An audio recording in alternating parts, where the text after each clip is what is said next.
संसद के मॉनसून सत्र के समाप्ति के बाद भी राजनीतिक हंगामा लगातार जारी है। यूपी सहित कई राज्यों में विधानसभा चुनाव भी आने वाला है। ऐसे में सियासत तेज हो गई है। इन्हीं तमाम मुद्दों पर बातचीत करने के लिए आज हमारे साथ मौजूद हैं उत्तर प्रदेश के पूर्व डीजीपी और भारतीय जनता पार्टी के राज्यसभा सांसद बृजलाल। जनतंत्र टीवी में आपका स्वागत है। Thank you. इस बार संसद के मॉनसून सत्र के दौरान जो कुछ भी हुआ, खासतौर पर आखिरी दिन जनता का पैसा बर्बाद हुआ, समय भी बर्बाद हुआ, उसके लिए आप जिम्मेदार किसे मानते हैं? इस पर पूरी तरह से विपक्षी पार्टियां इसके जिम्मेदार रही हैं। मैं पिछले नवंबर में सांसद हुआ था और मैंने जो सुना था कि राज्यसभा एल्डर्स की सभा है, विद्वान लोग आते हैं, शालीन लोग आते हैं और बड़े शालीनता से अपनी बात रखते हैं, और मैंने एक भी संसद सत्र नहीं छोड़ा है। लेकिन जो मानसून सत्र में जो दिखाई पड़ा, उसमें कांग्रेसी, तृणमूल कांग्रेस, शिवसेना, जितनी भी विपक्षी पार्टियां हैं, केवल एक उद्देश्य रहा उनका कि हम संसद नहीं चलने देंगे। और पूरा संसद केवल एक पर इन्होंने बहस किया और वो था ओबीसी बिल, क्योंकि उनका भी उन पर राजनीतिक स्वार्थ था। राजनीतिक स्वार्थ ना होता तो कॉन्स्टिट्यूशन अमेंडमेंट बिल भी ये पास नहीं होने देते। लेकिन मैंने पहली बार देखा कुछ राज्यसभाओं, उसमें राज्य के विधानसभाओं में तो उसमें सुना था, लेकिन यहाँ जो देखा कि पोस्टर बैनर, चलिए वहाँ भी ठीक है। इसके बाद एक तृणमूल के सांसद जी, उन्होंने मंत्री के हाथ से कागज़ छीन करके और फाड़ करके और चेयर पर फेंक दिया। कई सांसद, जिसमें आपके संजय सिंह, प्रताप बाजवा पंजाब के, और कई सांसद ऐसे थे जो सेक्रेटरी जनरल का टेबल है उनके ठीक सामने आसन, उस पर खड़े होकर के और फाड़ करके कागज़ सेक्रेटरी जनरल पर, चेयर पर, इस सब पे फेंक रहे हैं। ऐसा मैंने कभी नहीं देखा था। और हद तो ये हो गई, मार्शल बुलाए गए। मार्शल घेरे थे, उनका ये था कि वहाँ तक, आसन तक ना जा पाएँ, सेक्रेटरी जनरल तक ना जा पाएँ। ये स्थिति हुई, जो सेक्रेटरी जनरल का स्टाफ बैठा था उनको भागना पड़ा अपने कागज़ समेट करके, नहीं तो उनका भी कागज़ ये उठा करके फेंक रहे थे। और एक स्थिति तो ऐसी आई, एक लेडी मार्शल, उसका गला दबाया गया, उसको कुछ महिला सांसदों ने उसको घायल किया, और ये घायल के किया, उसकी ये हालत, सांस रुकने लगी, उनको उठा करके तुरंत वहीं पर मेडिकल एड के लिए भेजना पड़ा। तो ऐसी मैंने नहीं देखा। और सबसे बड़ी ये बेशर्मी ये इन विरोधी पार्टियों का कि बाहर जाकर कह रहे हैं कि साहब बाहर से बुला लिए गए, हमारे साथ बदतमीजी हुई, और हम तो बड़े शांति प्रिय लोग हैं। वहाँ पर माननीय एलओपी, लीडर ऑफ अपोजिशन, मैंने उनका बयान टीवी पर देखा, वहाँ भी उन्होंने लास्ट में कहा कि हम तो शांति प्रिय लोग हैं। भाई, ये शांति प्रिय लोग हैं जो मंच पर चढ़ करके जो चेयर का अपमान कर रहे हैं? क्योंकि कांग्रेस पार्टी ये आरोप लगा रही है कि महिला सांसदों के साथ बदसलूकी हुई है। बिल्कुल नहीं हुई। उनकी महिला सांसदों ने बदतमीजी किया लेडी मार्शल से। ये हालत रही कि तृणमूल कांग्रेस, जो भी इनकी महिला सांसद थी, उन्होंने अधिकतर, तृणमूल की तो 100%, वो तो मैं, क्योंकि जो मेरा चेयर था उससे मैं देख रहा था बिल्कुल सामने, उधर कांग्रेस की भी, मतलब इन महिला सांसदों ने, महिला को शालीनता और भी होना चाहिए, हद कर दिया। लेडी मार्शल से बदतमीजी की, उनको घायल किया जाए, जिससे जो पुरुष सांसद उनके हैं वो नज़दीक आ करके फिर मंच पर चढ़ करके और तमाशे करें, लॉ एंड ऑर्डर पैदा करें। ये स्थिति शर्मनाक रही। जो मैं सुना था, हाउस ऑफ एल्डर्स है, शालीन लोग हैं, लेकिन इन्होंने संसद की गरिमा तार कर दी, चेयर की गरिमा तार कर दी, और ऐसा हमें कभी नहीं देखा। यहाँ आए हैं, पूरी सुविधाएं ले रहे हैं, और उस सुविधा के बाद जो दुरुपयोग होगा इस पब्लिक का पैसा, जनता देख रही है। और मैं देख रहा था उस चीज़ को, ये सांसद वीडियो बना करके जाकर बाहर वायरल भी कर रहे थे। अपनी जो कर रहे हैं, जो अव्यवस्था फैला रहे हैं, उसको जाकर बाहर वीडियो भी, और शर्म की बात तब आती है जब ये बोलते हैं कि उनके साथ बदतमीजी हुई। That is too much. देखा जाए तो पेगासस हंगामे से ही संसद का मॉनसून सत्र शुरू हुआ और उसी हंगामे से खत्म भी हो गया। ऐसा है, इनके पास कोई इशू नहीं है। जब इशू नहीं है तो क्या कृषि बिल, काला कानून वो लेकर करके प्ले कार्ड्स वहाँ दिखाना, और ये हाल हो रहा था। मैंने खासकर तृणमूल के सांसदों को देखा कि अगर कोई बोलने को खड़ा हुआ उस हंगामे में, तो ये खासकर महिला सांसद इनकी वो ले करके ऐसा करती थी कि जिससे वो जब वो बोलें तो साथ साथ इनका ये भी दिखाई पड़े, प्ले कार्ड भी दिखाई पड़े। इनके पास कोई इशू नहीं है। हमारे जो लीडर हैं वो कहते रहे बोलिए, लेकिन केवल और केवल हंगामा और केवल एक पर्पस कि हम संसद नहीं चलने देंगे। वो अलग बात है, हम लोगों ने बिल पास किया क्योंकि वो जनता के लिए ज़रूरी था, पब्लिक के लिए, देश की जनता के लिए ज़रूरी था। लेकिन जो हंगामा इन्होंने किया, पूरा वॉश आउट करने की कोशिश किया, ये ऐसी इतिहास में शायद कभी नहीं हुआ होगा। ओबीसी आरक्षण संशोधन बिल पास हुआ, इससे बीजेपी को फायदा है या नुकसान? ऐसा है, इसमें हम फायदे नुकसान की बात नहीं देखते हैं, हम हक की बात देखते हैं। SC/ST का बहुत पहले बिल पास हुआ, और SC/ST का मैं आपको बताना चाहूँगा, क्योंकि मैं भी SC हूँ, दलित हूँ। मोदी गवर्नमेंट ने 1/16 को बिना किसी मांग के SC/ST एक्ट में अमेंडमेंट करके और 25 धाराएं और जोड़ दी थी। आर्थिक सहायता 14 जून 2016 से 4 गुने ज़्यादा कर दी। दलित की अगर हत्या होती है, कमाऊ है, तो उसकी विधवा को 5,000 रुपये पेंशन, बलात्कार में 5,000 रुपये की आर्थिक सहायता, मारपीट में 1 लाख की सहायता। ये तमाम चीज़ें बीजेपी सरकार ने, मोदी सरकार ने 1/16 को अमेंडमेंट किया और फिर रूल अमेंडमेंट के लागू किया। ओबीसी का इनका संवैधानिक दर्जा जो था वो कांग्रेस ने क्यों नहीं किया, आज तक नहीं किया। मंडल कमीशन ने दलितों उसके लिए था, ओबीसी के लिए, और तमाम कमीशन बने, कांग्रेस ने तो लागू नहीं होने दिया, क्योंकि कांग्रेस और पार्टियां तो शुरू से ही दलित विरोधी के साथ साथ ओबीसी विरोधी रही हैं। आखिरकार इन्होंने क्यों नहीं लागू नहीं किया? मंडल कमीशन की रिपोर्ट 1980 में आ गई थी, क्यों लटकाए रहे? जब बीपी सिंह की गवर्नमेंट बनी और बीजेपी ने सपोर्ट किया और तब जाकर वो लागू हुआ। और आज जो चीज़ बाकी बची थी, संवैधानिक दर्जा देना, वो चीज़ अमेंडमेंट करके पहले उनके जो कमीशन था ओबीसी उसको दिया, और ओबीसी बिल पास करके जो बाकी चीज़ बाकी रही वो दे दिया है। और ये पूरे देश के ओबीसी, अभी आप देखें नीट परीक्षा 27% रिजर्वेशन, आज इससे इनको जो रिजर्वेशन है हर चीज़ में, सेवाओं में, परीक्षा में, एडमिशन में, और एक संवैधानिक दर्जे के तहत अधिकार दिया गया जो कभी ख़त्म नहीं होगा। इस तरह से जो बड़ा काम बीजेपी ने किया है, निश्चित तौर पर जो ओबीसी वर्ग है बीजेपी का आभारी है, वो आभार प्रकट कर रहे हैं। कांग्रेस और पार्टियों ने नहीं दिया, उनको अधिकार दिया है बीजेपी ने, और इसलिए बीजेपी को तो ओबीसी हमारे साथ है, मेरे पास 80% ओबीसी हमारे साथ हैं, और इससे हमारे साथ और आगे आएंगे वो, क्योंकि उनका अधिकार जो था वो बीजेपी ने दिया है।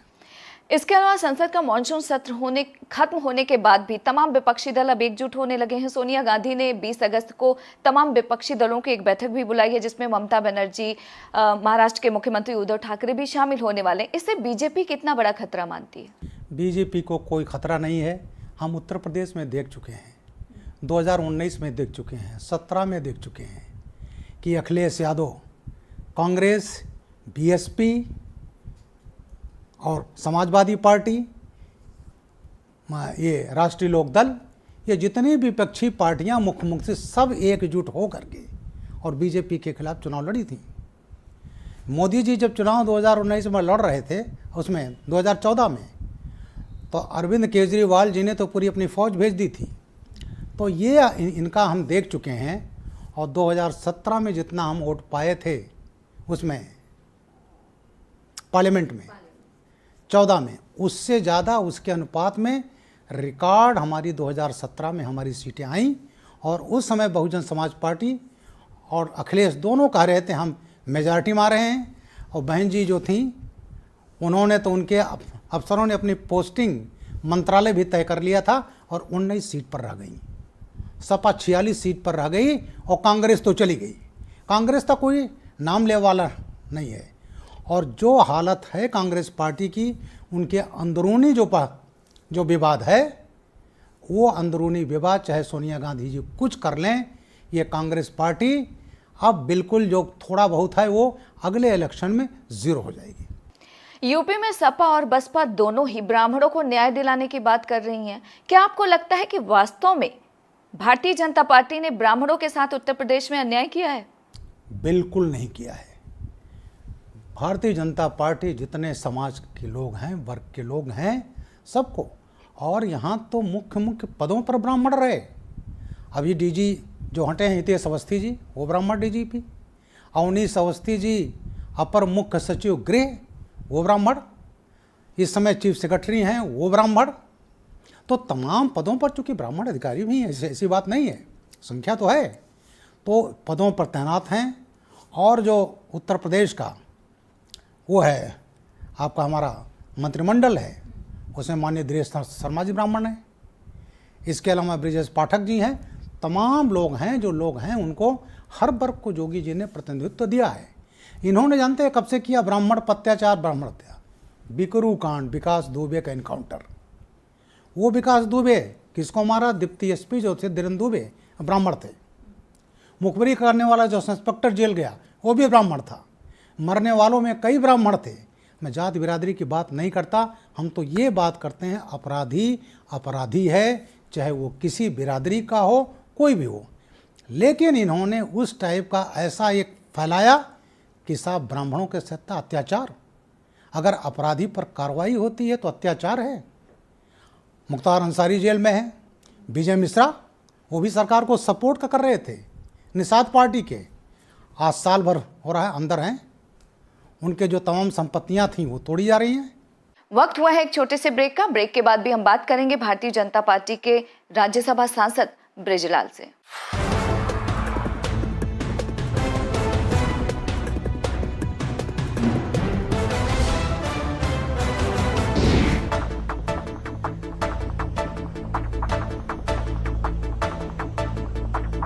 ब्रेक के बाद आपका स्वागत है। इसके अलावा क्या आपको लगता है कि इस बार के चुनाव में जातिवाद के बोझ के नीचे विकास दब जाएगा? क्योंकि भारतीय जनता पार्टी भी तो ओबीसी को रिझाने में लगी हुई है। ऐसा है, भारतीय जनता पार्टी तो सबका साथ सबका विकास की बात करती है, और जितनी हमारी योजनाएं हैं उसमें योजनाएं हैं पंडित दीनदयाल उपाध्याय पर अंत्योदय के सिद्धांत पर चलती हैं। मैं तो गांव का रहने वाला हूँ, गांव के पला हूँ, आज से भी गांव संबंध है। आज गांव में कच्चे मकान नहीं मिलेंगे। प्रधानमंत्री आवास योजना, शौचालय, मुफ्त अनाज कोरोना काल में। इसके अलावा उज्ज्वला, मैं खुद जानता हूँ, मेरी माँ कंडे पातती थी, मेरी भाभी, और गर्मी में और उसमें जाड़े में यही काम होता कि ईंधन का कैसे होगा, मेरे घर में उसी खाना बनता था। आज हर गांव में गैस है, बिजली है, जितनी सुविधाएं हैं, मकान है, शौचालय है, ये सब किसने दिया है? मोदी सरकार ने दिया है। और जितने योजनाएं हैं उसमें 80% लाभ गरीब का हो रहा है, चाहे वो मुस्लिम हो, चाहे हिंदू हो, चाहे ब्राह्मण हो, चाहे ठाकुर हो, चाहे दलित हो। लेकिन इसमें 80% संख्या गरीबों की है। तो मैक्सिमम बेनिफिट मिल रहा है जो माइनॉरिटी है, गरीब है, मैक्सिमम जो दलित है, ओबीसी है, उनको मिल रहा है। तो ये पब्लिक, इनके भ्रमित करने से कुछ नहीं होगा। पब्लिक देखती है उसको फ़ायदा क्या हो रहा है। मोदी सरकार ने छत उसको दिया है, पानी दिया है, बिजली दिया है, गैस दिया है, तमाम रोज़गार दिया है। 1 डिस्ट्रिक्ट 1 प्रोडक्ट योजना जोगी जी ने लागू किया है, उसमें लोगों का लाभ हो रहा है। तो पब्लिक लाभ देखती है। इनकी लफाजी में, ये लफाजी इनकी कभी भी काम नहीं आएगी। यूपी में इस बार चुनावी मैदान में असदुद्दीन ओवैसी भी हैं। विपक्षी दल कह रहे हैं ये तो भारतीय जनता पार्टी की बी टीम है। बिल्कुल नहीं, ये हमेशा असदुद्दीन ओवैसी को ही कहते हैं। असदुद्दीन ओवैसी वो जो हमेशा आग उगलते हैं बीजेपी के खिलाफ। असदुद्दीन ओवैसी बंगाल में लड़े थे, बिहार में 4-5 सीटें पाए भी थे। तो वो राजनीतिक पार्टी उनकी हैं, वो समझौता भी करते हैं। अभी उन्होंने जो सुहेल देव पार्टी है जिसके ओम प्रकाश राजभर जी हैं, ओम प्रकाश राजभर जी जो जोगी जी के मंत्रिमंडल में कैबिनेट मंत्री थे और रोज़ बीजेपी को कोसते थे, मंत्रिमंडल में रह करके लगातार बीजेपी को कोसते थे। आज उन्होंने ओवैसी जी से समझौता किया है। और बताऊं, अभी महाराजा सुहेल देव वो थे जिन्होंने 11वीं सेंचुरी में आतताई मसूद गाजी को मारा था बहराइच में, 11वीं सेंचुरी में। और वहाँ पर वो सबको मुस्लिम हिंदुओं को कन्वर्ट कर रहा था, अत्याचार कर रहा था, कत्लेआम कर रहा था। और वहाँ पर बीजेपी ने उनकी समाधि बनाई, उनकी मूर्ति लगाई, उनके नाम पर सुहेल देव एक्सप्रेस चलवाया, उनको सम्मान दिया। और अभी जब वो ओवैसी गए थे तो वो मज़ार पर गए मसूद गाजी के, और वहीं सुहेल देव की मूर्ति है, वहाँ उनकी मज़ार है, वहाँ नहीं गए। तो उस पर ऐसी पार्टी, एक ओम प्रकाश राजभर जो सुहेल देव के नाम पर उनके महिमा का गुणगान करते हैं, और ऐसे पार्टी के साथ हैं वोट बैंक की राजनीति की तरह। तो ओवैसी चुनाव लड़ते रहे हैं, लड़ेंगे, जीरो यहाँ भी हो जाएंगे। तो इसलिए ये जो लोग आरोप इनके पास, क्योंकि इनके साथ समाजवादी पार्टी के साथ समझौता नहीं कर रहे हैं, तो कर रहे हैं साहब, तो बी पार्टी है। इसके अलावा क्या आपको लगता है कि इस बार भी भारतीय जनता पार्टी चुनावी मैदान में रामलला को साथ लेकर जाएगी, राम का सहारा लेगी? क्योंकि एक नारा भी बीजेपी ने दिया कि इरादे नेक काम अनेक, उसके बावजूद 12 पन्ने की बुकलेट छपी जिसमें भगवान राम की तस्वीर। क्या राम का ही सहारा है बीजेपी को? देखिए, भगवान राम को, वो हमारी आस्था के केंद्र हैं, पूरे देश के, हर समाज के। और वो कांग्रेस पार्टी जो कहती थी सुप्रीम कोर्ट ने एफिडेविट डाल करके कि साहब राम का तो अस्तित्व ही नहीं है, अपमान करती थी उस आराध्य देव का। अखिलेश यादव जब हुए तो केवल वो मज़ारों की जो है, कब्रिस्तानों की मेड़बंदी कर रहे थे, केवल दलित मुस्लिम लड़कियों को आर्थिक सहायता दे रहे थे। और माननीय मनमोहन सिंह जी ने तुष्टीकरण की ये हद करी कि देश के संसाधनों पर पहला हक मुसलमानों का है। बीजेपी ने कोई ज़बरदस्ती मंदिर नहीं बनवाया, सुप्रीम कोर्ट के आदेश पर मंदिर बना। लोगों का जो डिमांड था रामचंद्र बनने का, वो पूरा हुआ है। बीजेपी, लेकिन जो हमारा मेन मुद्दा होगा, विकास होगा और कानून व्यवस्था होगा। कानून व्यवस्था बहुत बड़ा मुद्दा है। पब्लिक चाहती चाहे आधा पेट वो खाना खाए, लेकिन उसकी इज्जत आबरू बरकरार रहे। और मोदी जी ने और योगी जी ने खासकर उत्तर प्रदेश में ये निश्चित किया है लोगों को इज्जत आबरू बचाने का। नहीं तो रोज़ बड़ी बड़ी दंगे होते थे। अखिलेश सरकार में कोई दिन ऐसा नहीं होता था जब सांप्रदायिक घटना घटित नहीं होती थी। और एक दंगा मुजफ्फरनगर हुआ जहां इनकी पुलिस का ये हाल था, फौज बुलानी पड़ी, तब जाकर वो कंट्रोल में आया। इसके अलावा समाजवादी पार्टी के अध्यक्ष अखिलेश यादव ने एक गीत की शुरुआत की, काम होगा लॉन्च किया है। इसके अलावा उन्होंने पिछली जो सपा सरकार थी, उन्होंने कहा है कि जो काम सपा सरकार ने किया, फीते योगी जी काट रहे हैं। वो झूठ बोल रहे हैं। अभी पूर्वांचल एक्सप्रेसवे, बुंदेलखंड एक्सप्रेसवे, गोरखपुर को लिंक, इसके अलावा जो तमाम इसमें defence corridor, one district one product, Yogi ji ने एक नई चीज़ शुरू की कि जिस ज़िले में जो प्रोडक्ट है उसको बढ़ावा दिया जाए, जिससे लोगों को रोज़गार मिलेगा। और मैं अपने ज़िले पर बताता हूँ, सिद्धार्थनगर पिछड़ा ज़िला है, वहाँ एक चावल होता था काला नमक। काला नमक हम ही लोग पैदा करते थे, 80-90 रुपया किलो बिकता था। जैसे वन डिस्ट्रिक्ट वन प्रोडक्ट में आया, आज उसको अमेजन, फ्लिपकार्ट 350 रुपया किलो में बेच रहे हैं। तो फ़ायदा हमको हो रहा, मैंने भी लगाया गांव में, मेरे भाइयों ने लगाया है। तो ये जो है विकास जो है वो सरकार का है, योगी सरकार का है। और ये जो है इन्होंने जो इनके कार्यकाल में लोगों को प्रताड़ित किया गया है। आतंकवादी खुलेआम घूमते थे, अपराधी खुलेआम घूमते थे, लोगों की इज्जत आबरू सेफ नहीं रहती थी। उत्तर प्रदेश की जनता, कहीं की जनता हो, वो कतई नहीं भूलेगी कि अखिलेश सरकार के अत्याचारों से, इनके कार्यकर्ताओं के अत्याचारों से उत्तर प्रदेश की जनता करा उठी थी। और योगी सरकार ने जो किया है, स्पेशली विलेज स्तर पर जो किया है मोदी सरकार ने, चाहे उज्ज्वला हो, जैसे मैं पहले बता चुका हूँ, जिनके पास छत नहीं था, जिनके सर पर छत है, और तमाम योजनाएं हमारी पूरी हो गई हैं, बाकी दिसंबर तक पूरी हो जाएंगी। और जिस तरह से कोरोना जब फैला तो अखिलेश यादव जी ने क्या कहा, बीजेपी का टीका है, हम नहीं लगवाएंगे, भ्रमित किया। जब इनके पिताश्री ने लगवा लिया तो खुद लगवा लिया। इतने बड़े प्रदेश में जहाँ 23 करोड़ आबादी है और लोग सोचते थे कि साहब यहाँ तो लाशें उठाने वाला कोई नहीं होगा, जिस तरह से मैनेज पूरे देश में मोदी जी ने किया है और योगी जी ने किया, उसकी तारीफ देश नहीं, यूनाइटेड नेशन, WHO, तमाम संस्थाओं ने तारीफ किया है। वो सब मोदी और योगी सरकार ने किया, तो उसका फ़ायदा हमें चुनाव में मिलना है। अगर आपकी बात करें तो किसी ज़माने में आपको बसपा का बहुत खास बताया जाता था, लेकिन आपका ही कुछ समय पहले एक बयान आया था और आपने कहा कि मायावती दलितों की सबसे बड़ी दुश्मन है। ऐसा क्यों? ऐसा मैं बसपा का खास नहीं था, मैं एक पुलिस अधिकारी था। बसपा का शासनकाल था, मैं तो हर शासन में काम किया हूँ। बीजेपी गवर्नमेंट में SSP मेरठ था, SSP आगरा था, कांग्रेस गवर्नमेंट में तमाम जिलों का SP था। ND तिवारी जी कांग्रेस के, उन्होंने अपना जॉइंट सेक्रेटरी बनाया। हाँ, उच्च स्तर पर जब मायावती गवर्नमेंट रहा, मैं 4.5 साल ADG law and order, STF ATS और DGP तो कम समय रह पाया, क्योंकि तब तक अखिलेश जी आकर के मुझे हटा दिए। मैं इसलिए कहता हूँ बहन जी को, हमारा संबंध एक मुख्यमंत्री एक पुलिस अफसर का था, लेकिन बहन जी ने जो दलितों को नुकसान किया वो किसी ने नहीं किया है। इन्होंने ST एक्ट जो है उसमें 19 मई 2007 को एक ऑर्डर किया था कि दलितों के मुकदमे हत्या, बलात्कार और हत्या के 3 को छोड़ करके ST एक्ट ना लगाया जाए। सेंट्रल एक्ट को एक कानून आप ऑर्डर बना करके ख़त्म नहीं कर सकती। तो अब ये मसीहा हैं कि इनका जो है विरोधी हैं। इसलिए मैं कहता हूँ मायावती दलित विरोधी हैं।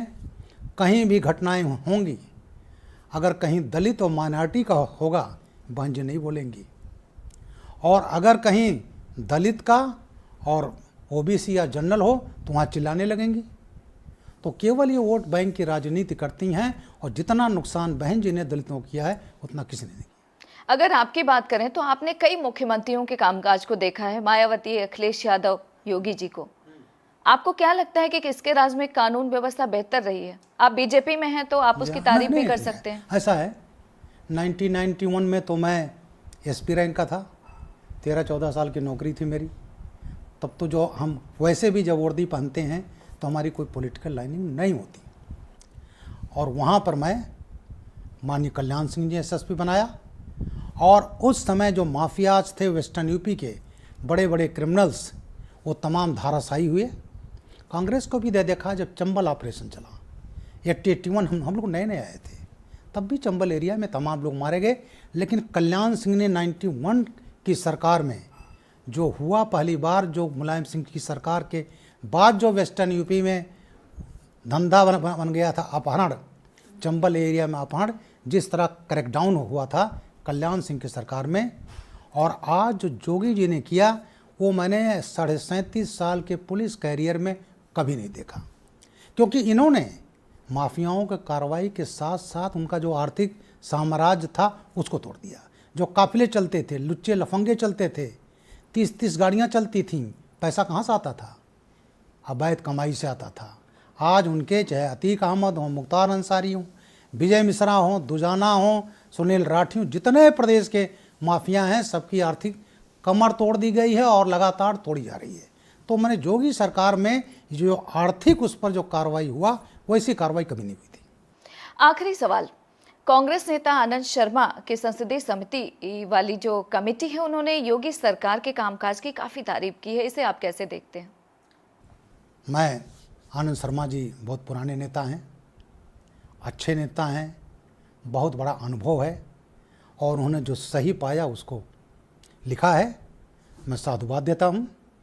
और ये स्थिति ऐसी रही, इसलिए एक कांग्रेस का एक वरिष्ठ नेता होते हुए अगर उन्होंने जोगी जी की सरकार की तारीफ की है तो बहुत बड़ी बात है। ये सिद्ध करता है कि जोगी सरकार सबसे सफल सरकार है, और 2022 में जो मेजॉरिटी हमें 2017 में आई थी, उससे ज़्यादा मेजॉरिटी में जोगी सरकार उत्तर प्रदेश में बन रही है। आपने हमें समय दिया, उसके लिए आपका बहुत बहुत शुक्रिया। Thank you. तो आप सुन रहे थे भारतीय जनता पार्टी के राज्यसभा सांसद बृजलाल जी को, जिन्होंने तमाम सवालों के जवाब बड़े ही बेबाकी के साथ दिया। फिलहाल आप हमें और हमारी टीम को इजाजत दीजिए और देखते रहिए जनतंत्र टीवी।